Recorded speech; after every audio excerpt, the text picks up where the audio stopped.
Me dê caladinho, é Flamengo, meu amor. E ampliou a invencibilidade no Clássico dos Milhões para 17 partidas. E de quebra, voltou a depender apenas de suas forças. Não tem um comportamento, cada um age de uma maneira, mas não tem problema nenhum. Eu conheço bem o Gabriel, trabalho com ele todos os dias, sei que ele queria ficar mais tempo em campo, mas nós temos o Pedro também, que é um jogador importante nessa função. Para resolver uma partida tensa assim, o Flamengo tem um jogador que ficou conhecido como o rei dos clássicos. Dos grandes rivais do futebol carioca, o Vasco é a maior vítima do Bruno Henrique. Já levou 7 gols do... Rei dos clássicos, né? Feliz pelo apelido dado pelo torcedor e mais feliz ainda pelo 100º gol. Ainda teve isso. Esse foi o 100º gol dele na carreira. A gente entrou no trilho e isso era o que a gente queria. O Vasco ainda tenta fazer... Já é melhor, faltando 4 rodadas, por mais difícil que seja a nossa tabela, depender de si próprio para chegar ao título. Esse jogo do Flamengo é daquele jogo que você descarta, porque não é a nossa competição. Claro que nós queríamos ganhar pela rivalidade, por tudo que envolve um clássico Flamengo e Vasco, mas o Flamengo está brigando por outro patamar, por uma conquista de... Quando a gente fala em estrutura das duas equipes, em gestão das duas equipes, tecnicamente falando também, o abismo é muito grande entre as duas equipes, né? Isso está representado ao longo dos últimos 5 anos. Sim. Tenho a impressão de que ele cabeceou essa bola a cerca de 2,5 metros. É que ali a gente está vendo em movimento. Gente, vocês têm que ver a foto dele lá em cima cabeceando, é uma coisa... Porque se a gente pensar que a altura é 2,44 metros e tem mais 10, 12 centímetros de trave, né, a altura da baliza, 2,44, mais uns 12 centímetros de trave, 2,56. Ele pegou mais ou menos a bola ali na altura da trave. Então, ele cabeceou essa bola a cerca de 2,5 metros de altura. Impressionante. Olha o impulso dele, o alcance dele. O Dadá Maravilha falava que só 3 coisas param no ar, né? Beija-flor, helicóptero e o Dadá. Agora você pode botar o Bruno Henrique também. Bota nessa como conta. Bota nessa conta. Meu Deus. E não é a primeira vez que ele faz isso, não. A impulsão dele, vertical, inclusive, é muito boa. E isso faz dele um atacante completo, né? Vamos falar de Bruno Henrique. A gente já tem os números do Bruno para mostrar? Já vou mostrar números do Bruno Henrique para vocês. Então vamos lá, vamos falar do Vasco. O Luxemburgo deixa claro ali aquilo que a gente falou aqui ontem. O Vasco joga outro campeonato. Isso. Então, a gente já imaginava, já eram pontos perdidos na conta ali da comissão técnica, né? O Vasco tem confrontos diretos, Goiás e Fortaleza. Esses são os jogos que o Vasco não pode perder. Talvez até porque o Fortaleza ganhou ontem, né? Isso, talvez o Vasco não possa empatar. Se tivesse conseguido pontos nesses jogos de outro campeonato, permitiria uma administração contra os seus adversários diretos. Mas não conseguiu, até porque esteve bem abaixo no primeiro tempo. No segundo tempo fez um jogo equilibrado. E estava 1-0 só para o Flamengo. O Pikachu bateu uma falta, estava 1-0 para o Flamengo. Então, o Vasco poderia... se jogasse mais tempo naquele nível, feito um jogo, talvez saísse derrotado do mesmo jeito, mas poderia estar mais perto de um empate. Ô Cereto, aonde que tem o dedo do Ceni nessa arrancada do Flamengo? Eu acho que tem o dedo do Rogério Ceni, sim, principalmente quando ele faz a mudança no meio de campo, colocando o Diego e o Gerson e trazendo o William Arão para a zaga. Isso faz com que o Flamengo tenha uma saída de bola mais limpa. E o Flamengo hoje, ele joga com o Gerson de camisa 10, mais avançado, e com o Diego de camisa 8. O Flamengo não joga com camisa 5, não tem um volante o Flamengo. E acho que isso é o dedo do Rogério Ceni, sim. E o Diego já não joga a próxima partida porque tomou o 3º cartão amarelo, né? Não sei se o William Arão volta para o meio de campo, isso aí é um problema do Rogério Ceni para ele resolver. E ele também fez uma sintonia, um ajuste no ataque, né? Ele voltou a fazer com que o Bruno Henrique jogue mais perto do Gabigol, para ter de novo aquela sintonia entre os dois. E os melhores momentos do Flamengo passam pelo Bruno Henrique e pelo Gabigol. Então, tem o dedo do Rogério Ceni, sim. Assim como tem o crescimento dos jogadores, individual dos jogadores. Sim. Né? De alguns jogadores importantes, principalmente do meio de campo para frente. Acho que tem esse ponto da mudança do William Arão na zaga, para ter um meio campo com Diego e Gerson. não tem do Diego, você tem o João Gomes, que tem entrado muito bem, e tem o PP, que também entra bem, Sim. só que são jogadores com características diferentes, você tem que fazer uma escolha de acordo com a necessidade do jogo.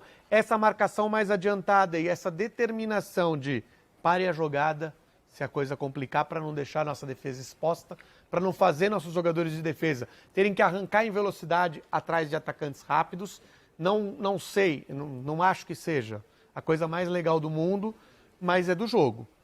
Quem tem que cuidar disso é a arbitragem. Se achar que o time está fazendo falta demais, se as faltas estão pesadas, é o árbitro que tem que resolver esse problema. Então, assim, não seria uma orientação que eu gostaria de dar, mas eu tenho certeza que está sendo dada, porque não é normal.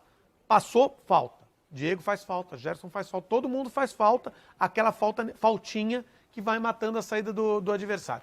Então, assim, tem orientações, tem posicionamento e passa também pela qualidade técnica aparecendo mais. Só tem uma coisa que precisa ser resolvida. Essa questão com o Gabriel. Gabriel jogar 70, 75 minutos, saber que vai jogar 70 minutos, 75 minutos, ser substituído obrigatoriamente toda a partida, eu não sei se é adequado para manutenção do grupo. De novo, não. Por outro lado, Lofredo, acho que o Rogério Ceni tem razão quando ele fala que já está virando criancice, hein? A reclamação do Gabriel pode parecer até perseguição do Rogério Ceni quando ele tira só eu me coloco no lugar do Gabriel, né? Porque o Gabriel deve estar pensando, toda substituição, só eu saio do time. Mas ele tem que entender que ele tem o Pedro. Se na cabeça do Rogério Ceni, Pedro e Gabriel não jogam juntos, eu discordo, mas na cabeça do Rogério é assim... Em algum momento isso pode acontecer, né? Em algum momento vai acontecer. Jogos.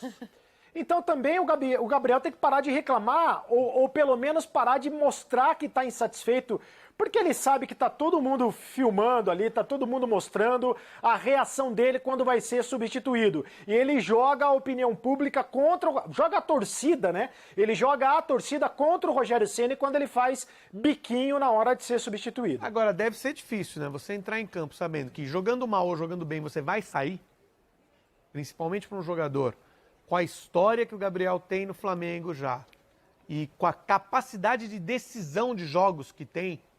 O Pedro também, muito bom, mas assim, o Gabriel pode ficar até o final do jogo, ou deveria ficar até o final do jogo, porque ele é tão decisivo quanto o Pedro. O Pedro entra muito bem. Assim, para a cabeça do jogador não deve ser fácil saber que vai obrigatoriamente ser substituído. Vamos falar do Bruno Henrique, então, rei dos clássicos, chegou ao 100º gol na carreira dele e a gente tem números para mostrar para vocês, então, do Bruno Henrique, primeiro em clássicos, né? Vamos colocar na tela, já. Vamos lá, eu vou passar para vocês aqui, são 22 jogos, com 14 vitórias, 6 empates e 2 derrotas, isso número de jogos do Bruno Henrique em clássicos cariocas. Sabe quantos gols, Lofredo? Já que não tem o número ali, eu vou fazer a pegadinha. São... Chuta. Tá escrito ali. 14 e 22. É verdade, tá escrito então, na ficou taxa. fácil pra mim. Tá escrito. Agora eu vou te dar um outro número que não tá escrito ali. Qual? 6 jogos contra o Vasco, 7 gols. 6 jogos contra o Caramba. Vasco. E quantas assistências? Aí eu não sei. Não tá escrito ali? 2. 2 assistências. 6 jogos com 4 vitórias e 2 empates, aproveitamento de quase 78%. Isso contra o Vasco, tá? Como disse Lofredo, 7 gols e 2 assistências. São números incríveis do Bruno Henrique em clássicos. É impressionante, né, Sereto? O crescimento do Flamengo ele passa pelo Bruno Henrique, que voltou a jogar na ponta dos cascos, né? Voltou a ter o condicionamento físico, e ele é um jogador especialmente que depende muito da explosão física, porque ele não é um jogador tecnicamente brilhante. Ele é muito bom, mas ele depende mais da explosão física, da velocidade, porque ele tem a grande impulsão, tem a velocidade, tem essa sintonia com o Gabigol. E ele voltou a jogar bem. Lembrando que ele foi convocado, ele chegou à seleção brasileira pelo futebol que ele apresentou na temporada passada, mas teve uma queda esse ano. Lembrando que é um ano diferente, é um ano atípico por causa da Covid, né? Então ele sofreu fisicamente, agora voltou a jogar na ponta dos cascos e está fazendo a diferença. Foi um ano atípico, né, para o Flamengo de uma forma geral, porque teve a Covid, aí o pilar do time foi embora, que era o Jorge Jesus, aí o segundo técnico que veio não deu certo, que foi o Domi, E aí também levou um tempo até o Rogério Ceni engrenar com o time, né? Até as coisas Levou tomarem um corpo. tempo com pouca paciência de muita gente. Exatamente. Né? Chegar, então, assim, é tudo chegar muito... e ser campeão. Tinha que chegar e ser campeão antes do campeonato acabar. Né? Vai chegar disputando o título até a última rodada. Dificilmente isso não vai acontecer. Mas queriam que ele chegasse e fosse campeão antes do campeonato acabar. O Gerson foi sacrificado ontem, porque, vamos lá, ele tinha sofrido uma lesão no jogo anterior, torção, né, de tornozelo. Aí ele é relacionado, a gente ontem chegou a falar que não sabemos se ele vai jogar, se ele não vai. Ele vai pro jogo, se machuca, tornozelo de novo e sai chorando de campo. Eu acho que ele tá fazendo esforço. É o momento de ser sacrificado, né?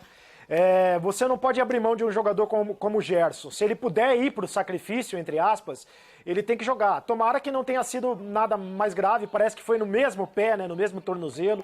Não sei se ele vai conseguir jogar contra o Bragantino, mas jogou muita bola ontem, mesmo no sacrifício, ele jogou muita bola. Porque é o que eu tô dizendo, ele tá jogando como camisa 10, ele tá jogando mais adiantado. E o Diego tá jogando um pouco mais recuado como camisa 8 ali. O Flamengo não joga com um volante. Então o Gerson tá jogando muita bola mesmo no sacrifício. Ok, olha, deixa eu passar números para vocês aqui dessa invencibilidade que a gente vem destacando, né? São 17 jogos com 8 vitórias do Flamengo e 9 empates. Um aproveitamento de quase 65%. 25 gols do Flamengo nesse período, 12 do Vasco. Mais do que o dobro. Quase 5 anos de invencibilidade. A última vitória do Vasco foi em Manaus, em 2016, ou seja, no Rio de Janeiro a invencibilidade do Flamengo em jogos no Rio de Janeiro é maior ainda, né? Não está fácil, mas assim, é uma questão de como os clubes estão estruturados, que se reflete, reflete no campo. Claro que fala assim, o Flamengo está melhor do que todos os outros rivais. E o Fluminense, por exemplo, coloca mais dificuldade, tem colocado mais dificuldade ao Flamengo. Também talvez esteja mais estruturado do que o Vasco. Sim. Só para a gente ir encaminhando aqui o nosso papo sobre essa questão da liderança, né, para o fim. Para vocês saberem, próximos adversários do Flamengo. Pega o Bragantino fora, Corinthians em casa, confronto direto com o Internacional em casa e fecha contra o São Paulo. E aquele detalhe do Internacional agora, que pega o Sport na próxima rodada, depois enfrenta o Vasco em São Januário, confronto direto com o Flamengo e fecha com o Corinthians. Aquela análise rápida de vocês. Faltam 4. Não, o caminho é muito parecido. Sim. E o Inter tem vantagem de 2 pontos. O Flamengo pega o Inter em casa, na penúltima rodada. Se o Flamengo conseguir essa manutenção dos 2 pontos, ele pode, vencendo, que é uma obrigação para quem quer conquistar o título na posição do Flamengo, vencer o adversário, vencer o confronto, chegar na última rodada dependendo só dele. Porque na última rodada só um vai depender do seu próprio resultado. No momento nós temos os 2. Cereto? Jana, o Bragantino tem a segunda melhor campanha do segundo turno do Campeonato Brasileiro. Só tem 2 pontos atrás do Inter.